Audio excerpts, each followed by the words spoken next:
የክፋት እቅዷ ያልተሳካላት ሳሮን ህይወትን አይንሽ ላፈር እያለቻት ትመስላለች። አሁንም ድጋሚ ለማሳገት ሙከራ እያደረገች ያለችበት ሰዓት ሩትና ሳሚ ደርሰው ህይወትን አትርፈዋታል። ሰላም ጤና ይስጥልን ውድ የቻናሌ ቤተሰቦች እንደምን አላችሁ? በያላችሁበት በዓለም ዳርቻ ሰላማችሁ ብዝት ትረፍረፍ ይበል እያልኩኝ ዛሬም በአዲስ ቪዲዮ መጥቻለሁ። የህይወት መንገድ ክፍል 36ን የምናይ ይሆናል። ባለፈው ክፍል ሩት ሳሮንን ቆማ እንደምትሄድ ካጋለጠቻት በኋላ ቤተሰቡ ከፍተኛ የሆነ መደናገጥ ውስጥ ገብቶ ነበረ። ዛሬስ ምን አዲስ ነገር አለ? ህይወት በተኛችበት ሳሮን መታ በትራስ ስታፍናት በህልሟ ታያለች። ታዲያ ህይወትም በድንጋጤ ከተኛችበት ትነቃና ዙሪያ ገባዋን ታያለች። ምንም አይነት ነገር እንቅስቃሴ የለም። ከዛም ሳሮን ተከታትላት ትገባና ልታንቃት ትሞክራለች። ሩትን ፈጥና ትገባና ሳሮን ግን ከባለፈው ስህተትሽ አትማሪም እንዴ በማለት ህይወትን ጎትታ ታስወጣና ሳሮንን ክፍል ውስጥ ትዘጋታለች። ሳሚ እንደ ሁልጊዜው ህፃኗ ተገኘች እያሉ እየደወሉለት ነው። ታዲያ እንደ ባለፈው ምንም አይነት ስህተት መስማት አልፈልግም፣ ትክክለኛ መረጃ ካለህ ንገረኝ እያለው ነው። ታዲያ በዚህ ሁኔታ እያወራ ባለበት ሰዓት ሰላም ትመጣና አንተ ግን ወራዳ ነህ፣ የገዛ ልጅህን ሽጠበላህ አይደለ? ይህንን ህይወት ብትሰማ ዘላ ነበር ምታንቅህ። ደግሞ ልጅህን ለመስረቅ ምን አነሳሳህ? ይህንን መረጃ ለፖሊስ ነው መናገር ያለብኝ ወይስ ለማን ነው? አይ ለፖሊስማ የሚሆን ነገር አይደለም። ፖሊስ እስከምጠራ ድረስ አንተ ታመልጣለህ። ስለዚህ የማደርገውን አደርጋለሁ አለችና ቆማ እየጸለየች ነበረ። ከዛም አይኗን ጨፍና ስለነበረ ሳሚ ጥቷት ይሄዳል። ታዲያ ሰላምም እኔ ማጂክ አደርጋለሁ ብዬ ሊሰወር ነው እንዲያደረግኩት ምን አይነት ስህተት ነው የሰራሁት እያለች ብቻዋን ቆማ እያወራች ነበረ። በሌላ በኩል ወንድሜ ክፈተኝ እባክህ ዘግተውኛል እያለች ነው ሳሮን ማለት ነው። ዳዊትም ከህይወት ክፍል ምን ትሰራለሽ? ከጸጉሯ ዘለላ አንድ ጉደልና ፈርዶብሻል። እስከ ዛሬ ሳሮንን አላውቃትም የሳሮን ኮፒ እንጂ እያላት ነው። ወደ ሳሮንም ወንድሜ ግን ሲነግሩ ለምን አትሰማም? እኔ እኮ ብቻዬን ነኝ፣ እዚህ ዘግተውብኝ ሄዱት እያለች ነው። ዳዊትም እኔ ቁልፍ አልያዝኩም፣ ህይወትም ስልክ አታነሳም አላት። ታዲያ ከኔ መኝታ ክፍል አለልህ አምጣና ክፈተኝ እያልኩ ነው አለችው። ከዛም አመጣና ከፈተላት። ዳዊትም በዚህ መራመድ በሚችለው እግርሽ ለምን ማስመሰል እንደፈለግሽ አላውቅም። ሳሮንም ምን ነው በሁለት እግሬ መቆም አናደደህ እንዴ አለችው። አሁን ለምን ቆምሽ ብዬ አንቺን የምጠይቅበት ሰዓት ላይ አይደለሁም። ህይወትን የት ጣልሻት አላት። እኔ እኮ ሩት ቀደመችኝ እንጂ ልነግራችሁ ፈልጌ ነበር አለችው። ከዛም እኔ አሁን የምጠይቅሽን መልሽልኝ፣ ህይወት የት ናት? ወደ ሳሮንም እሷም ቤተሰቦቼን እንደነጠቀችኝ እኔም ህይወቷን ገሃነም ነው ማደርገው አለች።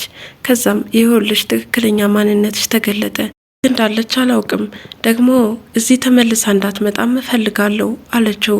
በብስጭት አንቺ በጣም አብደሻላልና ትቷት ይሄዳል። ሩትና ህይወት ከቤት ወጥተዋል። ታዲያ ህይወትም እንዴት ብዬ ወደዛ ቤት እመለሳለሁ? ሳሮን አሁን ላይ ምን እንደሆነች አላውቅም። በፊት እንደዛ ከጎዳና አንስታ እንዳላስጠጋችኝ ሁላ አሁን ግን ጸባዋ ተቀይሯል እያለቻት ነው። በቃ ተይው አትጨናነቂ፣ ለወንድሜ ልደውልለትና የሆነ መፍትሄ እንፈልጋለን አለች ሩትም። ከዛም ለዳዊት ደወለችለት። በር አካባቢ እንደሆኑና ህይወት ከሷ ጋር እንደሆነች ቶሎ መምጣት እንዳለበት ነግራው ስልኩን ዘጋችው። ወደ ህይወትም ሩት እኔ እናንተ ማስቸገር የለብኝም፣ በእኔ ምክንያት ሙሉ ቤተሰቡ መበጥበጥ የለበትም። ታዲያ ሩትም አንቺ እኮ ምንም አይነት ጥፋት የለብሽም፣ ሁሉም ጥፋት የሳሮን ነው አለቻት። ሳሮንም ቢሆን ከጊዜ በኋላ የመጣ ጸባይ እንጂ በፊት እኮ መልካም ሰው ነበረች አለቻት። ዳዊት በህይወትና በሩት ውጭ ማደር በጣም ተደናግጧል። ምንድነው የተፈጠረው? እስኪ ንገሩኝ፣ እኔም አላውቀው የተፈጠረ ነገር አለ ወይ? ታዲያ ሩትም የሁሉ የተፈጠረው በሳሮን ምክንያት ነው፣ ይኸው በሷ ምክንያት ውጭ ወጥተን አደርን፣ እንዴት እንደዚህ ሊሆን ይችላል አለ ዳዊት። ሩትም መልካም ሰው ለመምሰል አስመሰለች እንጂ ድሮም ጥሩ ሰው አልነበረችም። ታዲያ ዳዊትም እህቴን እኮ ካንቺ በላይ ጠንቅቄ አውቃታለሁ፣ አታውቃትም፣ ሳሮን ማለት ጭራቅ ናት አለች። ሩትም በበኩሏ እኔ ሳሮን ጤነኛ አትመስለኝም፣ የሕክምና ክትትል ያስፈልጋታል አለች። ትክክል ነሽ ህይወት፣ እሷ ግን አልታመምኩም ጤነኛ ነኝ ነው የምትለው። ሩትም ወንድሜ የመነኝ አልታመመችም አውቃ ነው አለች። ዳዊትም መራመድ እንደምትችል አውቃ ዊልቸር ላይ ተቀምጣ ያጃጃለችን ነበር። ታዲያ ህይወት ምንም ይሁን ምን ግን መጥፎ ነገር እንዲደርስባት አልፈልግም አለች። ለማንኛውም ግን ይህን ሁሉ ጉዳይ እስኪ ቤት ሄደን እንነጋገር አለ ዳዊት።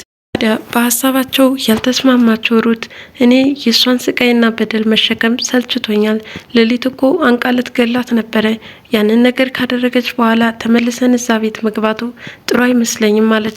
እናንተ መሄድ ትችላላችሁ፣ እኔ ግን እዚሁ አየር ልቀበል አለችና ወደ ኋላ ቀረች። ዳዊትና ህይወት ተያይዘው ወደ ቤታቸው ተመለሱ። ሳሚ ከወጣበት ሲመለስ አንተማ ኩርፋይ ነው ወይ? እኔ እኮ ዶክተሩ ነግሮኝ ሰርፕራይዝ ላደርጋችሁ ነበር፣ ነገር ግን ሩት ቀደመችኝ እያለች ነው ሳሮን። ታዲያ ሳሚም ይህን ተከትሎ አንቺ ግን እስከ መቼ ነው ማስመሰልሽን የምትቀጤው? ጀርባሽ ምን አይነት ሴራ እየሰራሽ እንደሆነ ደርሼበታለሁ አላት። እባክህን አፍጥነው አለችና ለማሾፍ ሞከረች። አንቺን ነበር ሚስት ናት ብለው ለእኔ ዳሩልኝ። ሳሮንም እንደውም እኔን ስላገኘ እድለኝነት ሊሰማህ ይገባል አለችው። ታዲያ ሳሚም በአስቸኳይ ወደ ራስሽ ካልተመለሽ የሆነ ችግር ውስጥ ትገቢያለሽ አላት። ሳሮንም የእናንተ ዛቻ ማስፈራሪያ የት እንደሚደርስ እናያለን፣ ደግሞ የትኛውን ወንጀል ሰርቸው ነው? ሳሚም የህይወትን ልጅ የት እንዳለች እያወቅሽ ዝም ማለትሽ፣ መራመድ እንደምትችይ ዊልቸር ላይ መቀመጥሽ፣ ካስፈለገም ሌላ ነገር እነግርሻለሁ በማለት ይዘረዝርላታል። ከዛም አንተ እኮ ባሌ ነህ፣ ከጎኔ ልትቆም ሲገባህ፣ ነገር ግን አሁን ላይ እያሳደድከኝ ነው ያለኸው። ለሳሚም የሆነ ችግር ስትገቢ ነው የኔ ባልነት ትዝ የሚልሽ እያላት ነበረ። ከዛም ትወደኛለህ እኮ አውቃለሁ በማለት ተነስታ ልትስመው እየፈለገች ነበረ። ታዲያ ሳሚም ጠርጥሮባት ስለነበረ በደካማ ጎንህ አውቃ እያሾፈችብህ ነው ያለው፣ አንተ መረጋጋትና መጠንቀቅ ይኖርብሃል እያለ ከራሱ ጋር ከተነጋገረ በኋላ ትቷት ነበረ ወደ ውስጥ የገባው። ዳዊትና ህይወት ሲመለሱ ሳሮን እንቅልፍ የያዛት በመምሰል ተደበቀች። ዳዊትም ያን ሁሉ በደል ካደረሰች በኋላ እንደዚህ ትተኛለች። ህይወትም ተው ዳዊት እንቀሰቅሳታለን፣ በቃ ትተኛበት አለችው። አንቺ ግን ምን አይነት መልካም ሰው ነሽ፣ ሌላ ቢሆን ግን ይህንን ሊናገር አይችለውም አለ። ከዛም ህይወት ግን ደህና ነሽ ካላት በኋላ ስለ ልጅሽ ጉዳይ ምንም ነገር አታስቢ፣ እስከ ህይወት መስዋዕትነትም ቢሆን እከፍላለሁ እያለ እየተናገራት ሳለ እሷ ግን ተደብቃ ሁሉንም ታዳምጥ ነበር። ሩትና ሳሚ ውጭ ላይ ተገጣጥመዋል። ታዲያ ምን ሆነሽ ነው ግን ውጭ እንደዚህ የምታንዣብቢው? ያንቺ ስራ ምንም ሊገባኝ አልቻለም ማለት። ታዲያ ሩትም የሚስት ውሸት አስጠላኝ አለችው። ቆይ ያንቺ ስራ ግን ምንድን ነው? እየገባኝ አይደለም። ገንዘብ ነው እንዳልል ገንዘብ አይደለም፣ አላማሽ ግን ምንድን ነው አላት። ሰዎች እየተበደሉ ማየት አልፈልግም፣ ውሸት በጣም ያስጠላኛል። ቆይ አንቺ ማን ስለሆንሽ ነው ጣትሽን ሰዎች ላይ ልትቀስር የምትችይው አለ። ከዛም እኔ ማንም አይደለውም፣ ሰዎች ሲበደሉ ግን ማየት አልፈልግም አለችው። ታዲያ ለምንድን ነው በውሸት እህታቸው ነኝ በማለት ያስመሰልሽው? ታዲያ ሩትም ኮስተር በማለት ከፈለግ ሄደ መናገር ትችላለህ፣ በአንድ ነገር ልታስፈራራኝ አትሞክር አለችው። ሳሚም ተልኮሽ ምንድን ነው? እጅሽን ከህይወት ልጅ ላይ አንሻላት። ታዲያ ሩትም አይ ሳሚ በማያገባህ አትግባ፣ የማደርገውን ነገር ለማድረግ ወደ ኋላ ልልም አለችውና ትታው ሄደች። ዳዊት ህይወት ጠፍታበት ተጨናንቋል። ታዲያ የት ሄደች እያለ ሩትን እየጠየቃት ነው። ምናልባትም ንፋስ ልቀበል ብላ ወጥታ ይሆናል፣ አለያም ደግሞ የሳሮን ስራ ሊሆን ይችላል አለች። ከዛም ቀጥታ ወደ ሳሮን በማምራት ህይወትን የጣልሻት አለ። ሆንም ህይወት ባስነጠሰች ቁጥር የጣልሻት የታደረግሻት የሚለው ጥያቄያችሁ ስልችት አድርጎኛል፣ ይህ ስለሷ የማውቀው ነገር የለም አለችና በንዴት መለሰች። ታዲያ ሩትም በቁጣ የታደረሻት አለች። ሩት ግን እንደዛ ያደረግሽው ሽልማት አገኛለሁ ብለሽ ነው አይደለ? ሩትም አንቺ ላይ ያየሁት የውርደት ካባ ከዚህ በላይ ሽልማት አለ እንዴ አለች። ታዲያ ሳሮንም አየህ አይደል ወንድሜ፣ አንተ ባታከብረኝ ያም እየተነሳ እንዲናገረኝ ሆኗል አለች። ከዛም ስራሽ ነው እንደዚህ እንድትዋረጅና ማንም እንዲናገርሽ የሆነው፣ ትከበሪ ከፈለግሽ ደግሞ መልካም ሰው ሆነሽ ተገኝ በማለት ይመልስላታል። ህይወት ወደ ደብረ ዘይት ቤተሰቦቿን ፍለጋ አምርታ ነበር። ታዲያ ዳዊት ደውሎላታል። የት ሄደሽ ነው እያላት ነው። ቤተሰቦችን ፍለጋ ወጥቼ ነበረ፣ ነገር ግን የሚያውቃቸው ሰው ጠፋ። አንቺ ሴት ነሽ፣ ለምን ብቻሽን ሄድሽ? መፈለግም ካለብን አብረን ነበረ፣ ለምን እንደዚህ ታደርጊያለሽ አላት። በቃ ልምጣለች ሲላት፣ አይ እመለሳለሁ፣ አንተ ከሱ ጠብቀኝ በማለት ስልኩን ትዘጋዋለች። ማሚ ቤተሰቦችን አልፈልግም ስትል አልነበር እንዴ? እንዴት ዛሬ ፍለጋ ወጣች? ዳዊትም በበኩሉ መስሏል እንዴ? በሰዓቱ ስሜታዊ ስለሆነች ተናገረች እንጂ በትክክል ቤተሰቦቿን የማትፈልግ ይመስላል በማለት ትቶት ይሄዳል። የህይወትን መውጣት ተከትሎ ሳሮን በሄደችበት ለማሳገድ ጥረት እያደረገች ነበረ።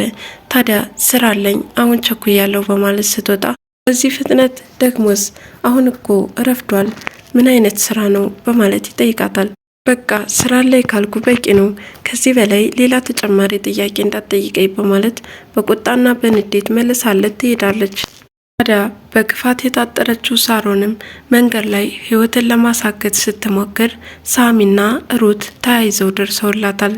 ታዲያ ይህ የእገታ ሌላኛው ዙር እቅዷ ሳይሳካ በመቅረቱ ሌላ ተንኮል ደግሞ ምን ታደርግባት ይሆን? ህይወት ፈተናዋ እንደቀጠለ ነው። የዛሬው ፕሮግራም በዚህ ተቋጭቷል። በቀጣይ ቪዲዮ እስከምንገናኝ ድረስ መልካም ጊዜ ይሆንላችሁ እያልኩኝ ለዛሬ ሰናበታችኋለሁ። አመሰግናለሁ።